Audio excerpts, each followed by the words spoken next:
তো দুন্দুল পেরে নিয়ে আসলাম। এখন আমাদের ছাদ বাগান তো দেখছেনই, দুন্দুলটা দেখাতে মন নাই, এর জন্য আবার ভিডিওটা দেখালাম। আরেকটা ভিডিওতে দুন্দুলের জন্য দেখেন দুন্দুল, পুঁই শাক, ডাঁটা শাক সব আমাদের ছাদের। এখন আমরা টাটকা টাটকা সব রান্না করব।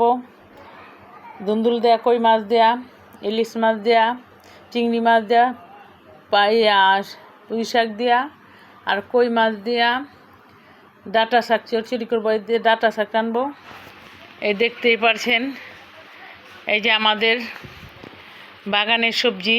আমরা তো কিনা খাই না, আমি অনেক ভিডিওই বলছি যে আমরা নিজস্ব বাগানে, ছাদ বাগানে সবজি খাই, কিনা সবজি খুব কম খাই। আপনাদের দোয়ায় আমাদের গাছে অনেক রকমের সবজি হয়, বেগুন হয়, লুইবা হয়, করলা হয়, পুঁই শাক, ডাঁটা শাক সম্পূর্ণ হয়। এগুলো সব আমরা ছাদের থেকে খাই এবং পেঁপেও হয় এই ছাদেতে। এর জন্য আপনারা দেখাচ্ছি, আপনারা যাতে সুন্দর সুন্দর রান্না করতে পারেন, আমাদের রেসিপি দিতে পারেন, আমরা যেমন আপনাদের মতো করে রান্না করতে পারি, ছাদ বাগান করতে পারি, উৎসাহিত করতে পারি সবাই ছাদ বাগানে এরকম করবেন, মজার মজার রান্না করবেন, নিজের ইচ্ছা মতন করে খাবেন। ছাদে যাবেন, ছাদে যায় যে সময় যেটা ভালো লাগবে ছিঁড়া নিয়ে আসবেন। আল্লাহ হাফেজ।